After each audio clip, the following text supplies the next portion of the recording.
ఇవాళ రికార్డు 7వ బడ్జెట్ ప్రవేశపెడుతున్న సందర్భంగా తెలుగువారి కోడలు కాబట్టి ముఖ్యంగా మన రాష్ట్రంతో కూడా పరిచయము సంబంధము వారికి ఇక్కడే స్థిర నివాసం కూడా ఉంది కాబట్టి ఈ బడ్జెట్లోనైనా మనకు న్యాయం చేస్తారేమో, ఈ బడ్జెట్లోనైనా తెలంగాణ పారిశ్రామిక రంగానికి, తెలంగాణలోని పేదలకు, తెలంగాణలోని ఇన్ఫ్రాస్ట్రక్చర్కి పెద్దపీట వేస్తారేమని చెప్పి మేము ఆశించినాం. కానీ దురదృష్టం ఇవాళ 48,21,000 కోట్లతో బడ్జెట్ పెట్టినప్పటికీ అందులో పెద్ద ఎత్తున కొన్ని రాష్ట్రాలకు పెద్దపీట వేసినప్పటికీ తెలంగాణ ప్రస్తావన మాత్రం లేకపోవడం అనేది నిజంగా కూడా బాధాకరం, శోచనీయం.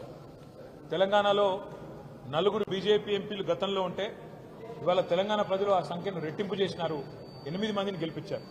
అయినప్పటికీ 8 రూపాయలు కూడా కేంద్ర ప్రభుత్వం ఈ బడ్జెట్లో ఇవ్వకపోవడం అనేది నిజంగా బాధాకరం, తీవ్రంగా కూడా తెలంగాణ ప్రజలందరినీ కూడా విస్మయపరిచిన అంశం.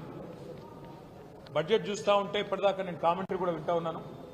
ఇది కేంద్ర బడ్జెటా లేకపోతే బీహారు ఆంధ్రప్రదేశ్కు సంబంధించిన బడ్జెటా అనే విధంగా ఇవాళ చాలా మంది మాట్లాడుతూ ఉన్నారు. మాకేమీ ఆంధ్రప్రదేశ్కి ఇచ్చినందుకు బాధ లేదు. సాటి తెలుగు రాష్ట్రం, తప్పకుండా వారు బాగుండాలి, మంచిగా ఉండాలని కోరుకుంటోళ్ళం తప్ప వారికి నష్టం జరిగితే మేము కూడా బాధపడతాం. కానీ ఆంధ్రతో పాటు ఆంధ్రాకి ఇచ్చినట్టుగానే మీరు ఆంధ్రప్రదేశ్ పేరు చెప్పిన ప్రతిసారి ఏమన్నారు కేంద్ర మంత్రి గారు? ఆంధ్రప్రదేశ్ పునర్విభజన చట్టం అని మాట్లాడింది. కానీ ఆంధ్రప్రదేశ్ పునర్విభజన అంటేనే 2 రాష్ట్రాలకు సంబంధించిన ప్రయోజనాలు ఆ చట్టంలో ఉన్నాయి. కానీ మొత్తం స్పీచ్ కాపీలో ఎక్కడ కూడా కనీసం తెలంగాణ అన్న పదం కూడా మంత్రి గారు మాట్లాడకపోవడం బాధాకరం. సరే, ఆంధ్రప్రదేశ్కి బ్రహ్మాండంగా డబ్బులు ఇచ్చారు. అమరావతికి 15,000 కోట్లు, తర్వాత భవిష్యత్తులో ఇంకా అవసరంగా అయితే ఎక్కువ డబ్బులు ఇస్తామన్నారు. అదేవిధంగా పోలవరం నిర్మాణానికి సంపూర్ణ సాయం చేస్తామన్నారు. అదే మాదిరిగా ఆంధ్రప్రదేశ్లో మరి పారిశ్రామిక అభివృద్ధికి ప్రత్యేక సహకారం ఇస్తామన్నారు. వైజాగ్ చెన్నై ఇండస్ట్రియల్ కారిడార్స్ పెడతామన్నారు. అదేవిధంగా కొప్పర్తి ఓర్వకల్లు ఇండస్ట్రియల్ జోన్స్కి అక్కడ ఎలక్ట్రిసిటీ, వాటరు, రోడ్స్, హైవేలకు ప్రత్యేక నిధులు అన్నారు. వైజాగ్ చెన్నై కారిడార్ కూడా డబ్బులు. అదేవిధంగా బెంగళూరు కూడా, హైదరాబాద్ బెంగళూరు కారిడార్ కూడా డబ్బులు ఇస్తున్నామన్నారు. అదేవిధంగా ఆంధ్రప్రదేశ్లోని వెనుకబడ్డ ప్రాంతాలకు ప్రత్యేక ప్యాకేజీ అన్నారు. రాయలసీమ, ప్రకాశం, ఉత్తరాంధ్ర జిల్లాలకు ప్రత్యేక ప్యాకేజీ అన్నారు. మాకు ఆంధ్రప్రదేశ్కి ఇచ్చిన దాని మీద దుగ్ధ లేదు, బాధ లేదు, అసూయ లేదు. తెలుగు రాష్ట్రం, పక్క తెలుగు రాష్ట్రం బాగుపడితే సంతోషించటోళ్ళమే, తప్పకుండా స్వాగతిస్తాం ఆంధ్రప్రదేశ్కి ఇచ్చిన దాన్ని.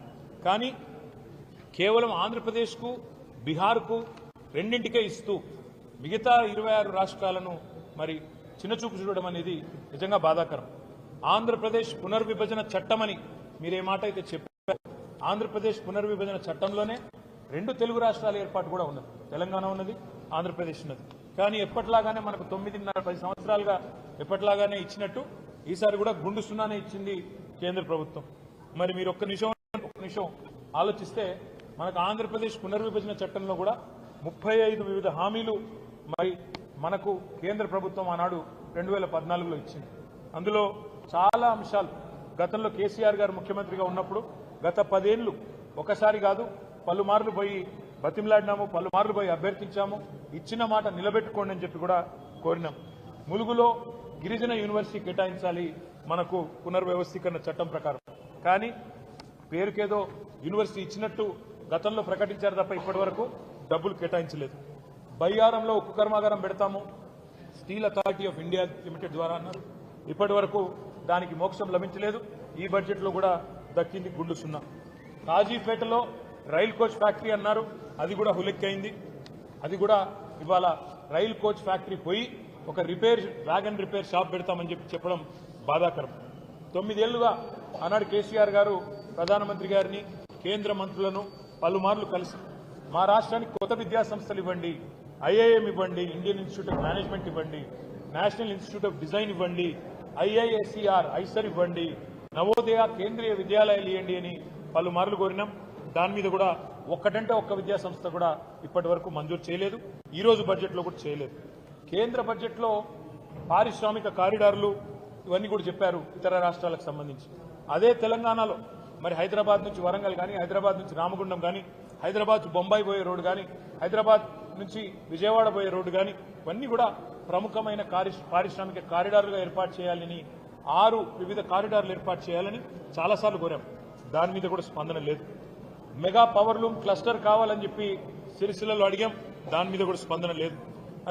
అదేవిధంగా కొత్త హ్యాండ్లూమ్ క్లస్టర్స్ కూడా మంజూరు చేయాలని చెప్పి కూడా గతం నుంచి కోరుతున్నాం. దాని మీద కూడా స్పందన లేదు.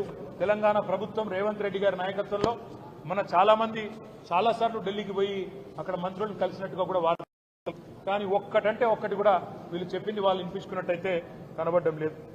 రీజనల్ రింగ్ రోడ్డు కానీ, రాష్ట్రాలకు ముఖ్యంగా తెలంగాణకు ఉపయోగపడే హైవే విస్తరణ కానీ, కనెక్టివిటీ ప్రాజెక్టులు కొన్ని తప్ప ఎక్కడ కూడా పెద్ద మొత్తంలో అయితే ఇచ్చిందేం లేదు.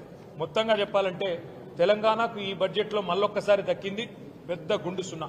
నేను తెలంగాణ ప్రజలు అందుకే ఆలోచించాలని చెప్పి వారిని విజ్ఞప్తి చేస్తా ఉన్నా. మొన్న జరిగిన పార్లమెంట్ ఎన్నికల్లో 16 స్థానాలు 8 కాంగ్రెస్ పార్టీకి, 8 భారతీయ జనతా పార్టీకి మీరిచ్చారు.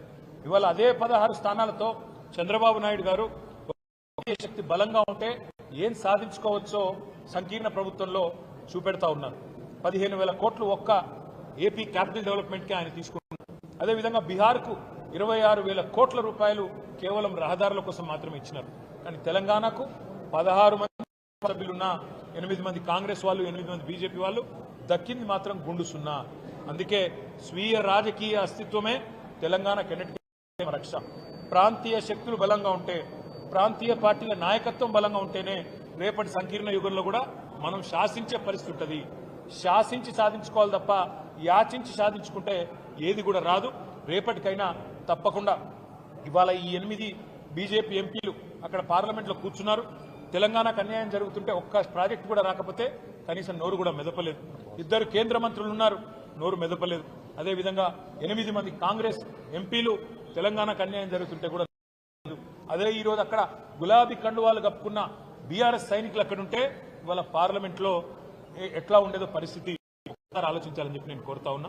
అందుకే భవిష్యత్తులోనైనా తెలంగాణ ప్రజలు గుర్తుపెట్టుకోవాల్సిన మాట, మన ప్రాంత హక్కులు కాపాడాలంటే, మన రాష్ట్ర హక్కులు కాపాడాలంటే, మనకు నిధులు రావాలంటే ఈ సంకీర్ణ శకంలో తప్పకుండా కేసీఆర్ గారు లాంటి బలమైన నాయకులు, బలమైన బీఆర్ఎస్ లాంటి పార్టీలను ఎంత మద్దతు ఇచ్చి, ఎంత సంఖ్యాపరంగా బలోపేతం చేస్తే అంత రాష్ట్రానికి లాభం అనే మాట కూడా మళ్ళొక్కసారి గుర్తు చేస్తూ, ఈ బడ్జెట్లో కూడా గుండు సున్నానే ఇచ్చినందుకు మరి కేంద్ర ప్రభుత్వానికి 8 ఎంపీలు ఇచ్చినా మీరు గుండు సున్నా ఇచ్చినందుకు తెలంగాణ ప్రజలు భవిష్యత్తులో అన్ని గమనిస్తున్నారు, అన్ని ఆలోచన చేస్తున్నారు. తప్పకుండా తగు రీతిలో నిర్ణయం తీసుకుంటామని చెప్పి కూడా మేము ఆశిస్తాం. ఆర్థిక శాఖ